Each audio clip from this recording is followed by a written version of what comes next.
Ayer habíamos quedado, y reiteramos porque el público se renueva, este análisis, ¿no?, de los primeros 20 y pico de días de Alberto Fernández, y usted planteaba algo que era, bueno, no estábamos conformes, nunca uno está conforme, pero creemos que es lo que había que hacer. Ayer estas primeras medidas se terminaron de coronar con el programa Precios Cuidados, y uno supone que tendrá su correlato cuando reinicie la actividad en el Parlamento con la ley de góndolas. ¿Usted cree que con estas medidas los resultados en las estadísticas los vamos a ver pronto en cuanto a mejora del consumo y baja de un poquito de baja de la indigencia? En primera instancia, de lo que yo señalaba ayer, sí, es que hemos encontrado un país absolutamente devastado. Uh-huh.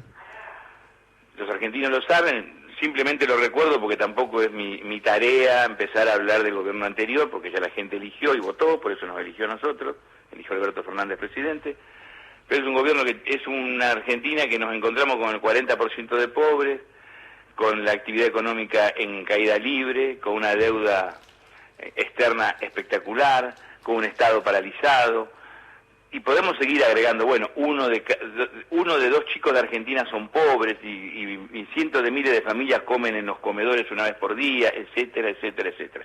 La clase media golpeada. Entonces lo que el presidente ha hecho cuando asumió en esa emergencia, en esa situación excepcional que vive Argentina, que lamentablemente es una excepción que lleva mucho tiempo, es tomar medidas de emergencia para poder salir mínimamente, para evitar hundirnos, para evitar chocar, para evitar que la crisis sea aún mayor, frenar la caída, frenar el choque, frenar el hundimiento.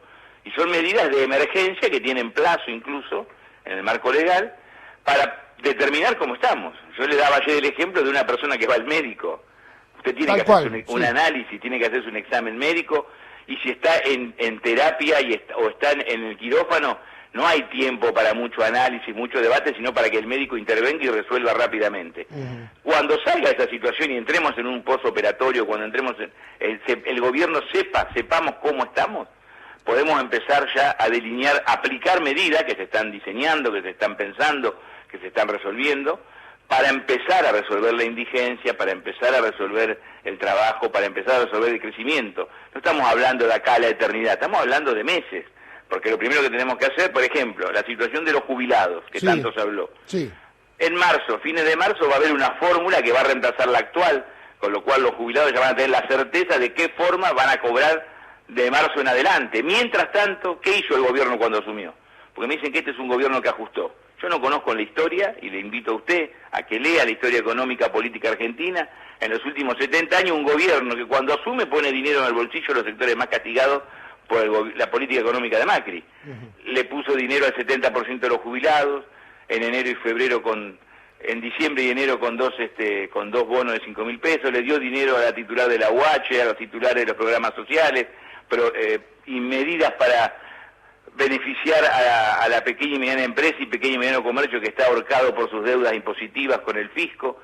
Son todas medidas que apuntan a poner dinero en los sectores más humildes, para poner la forma de que la economía tenga recursos concretos, dinero en el consumo diario, y eso también favorece a los sectores medios, favorece a la pequeña empresa, pero es un proceso, no es de un día para otro, no se hace así es como cuando vos engordaste 50 kilos, no bajaste de una semana, es un proceso de mucho tiempo.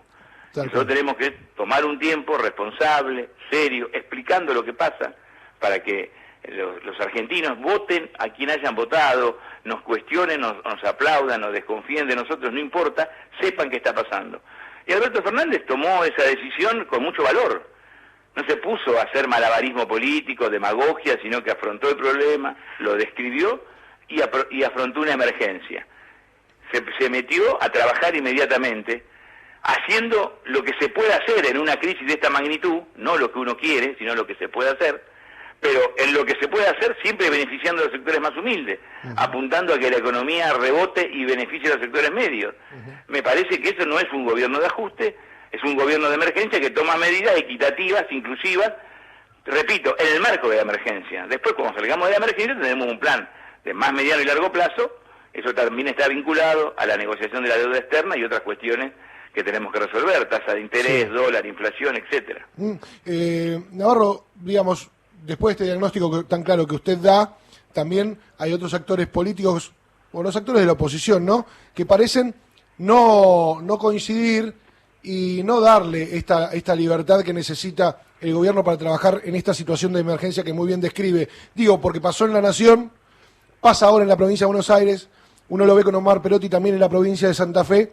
Digamos, nos tenemos que acostumbrar a que va a ser así, con un gobierno que intente estas medidas y una oposición que se mantenga dura y trate de sacar beneficio político de cada una de las medidas.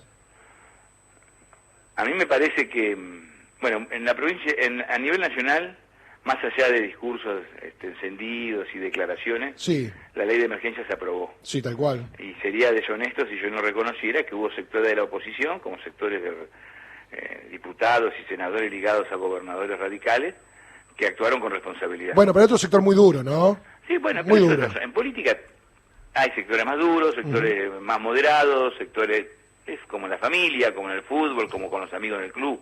Todos no pensamos igual. Perfecto. A mí no me asustan los duros. Lo que me asusta es la irresponsabilidad.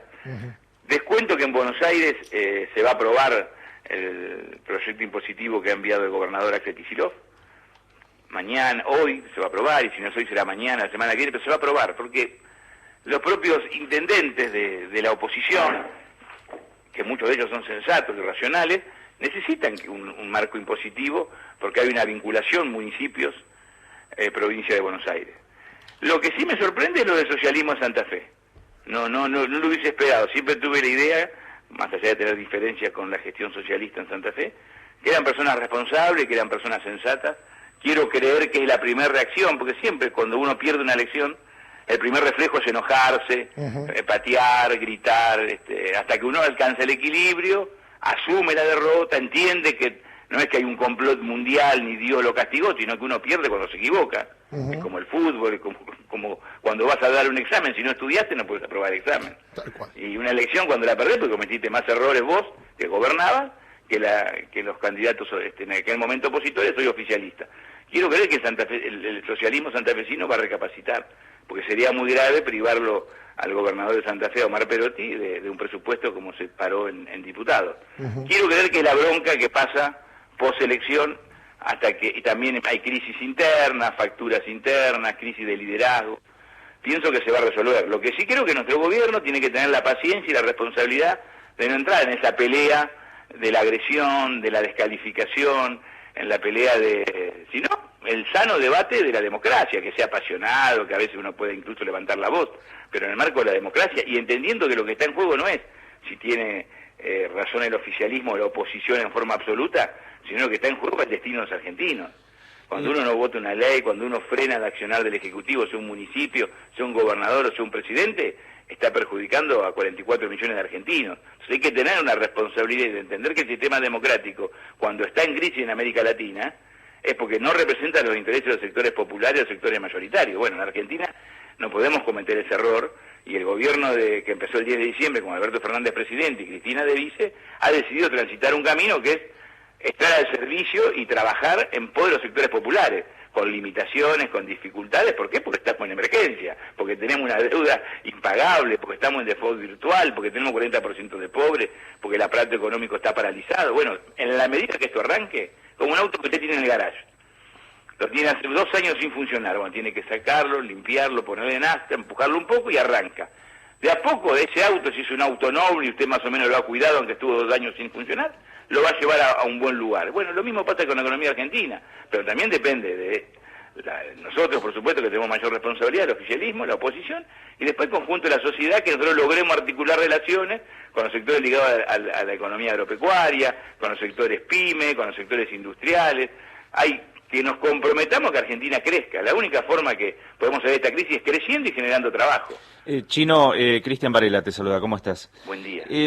Vos hablabas de la situación de América Latina. Hoy a las 10 de la mañana en el auditorio de ATE, ahí en la avenida Belgrano, las organizaciones sociales, políticas y los gremios van a dar una conferencia de prensa para manifestar el apoyo desde aquí de la Argentina al relanzamiento de la CELAC. como organismo regional. ¿Qué visión tenés sobre el tema frente a una visión ideológica muy distinta que hay en los países de la región frente al nuevo gobierno argentino y que plantea una alianza estratégica por similitudes, por cercanías con el gobierno de López Obrador en México? Bueno, nosotros siempre hemos pensado en la unidad continental, en la unidad de América. Ocurre que hoy nos encontramos con naciones hermanas que tienen gobiernos de distintos pensamiento político e ideológico que el nuestro. Lo que no tenemos que caer es en la tentación de confundir el componente nacional y al pueblo de un país hermano, de una nación hermana, con el gobierno que ese pueblo ha elegido. Tenemos que caminar, transitar con mucha responsabilidad y mucho equilibrio entre los intereses permanentes nacionales argentinos y nuestra posición política e ideológica. Eso implica privilegiar los intereses argentinos consustanciados con los continentales, pero si nos atamos a la ideología, tampoco nos va a ayudar. Tiene que haber un equilibrio entre política e ideología para que podamos ser útiles a nuestro pueblo y a partir de ser útiles a nuestro pueblo, consolidando un gobierno equitativo, ser útiles a la unidad de la América Latina. Fernando Chino Navarro, muchas gracias por estos minutos con la radio pública. Gracias a ustedes. Ahí pasaba Fernando el Chino Navarro.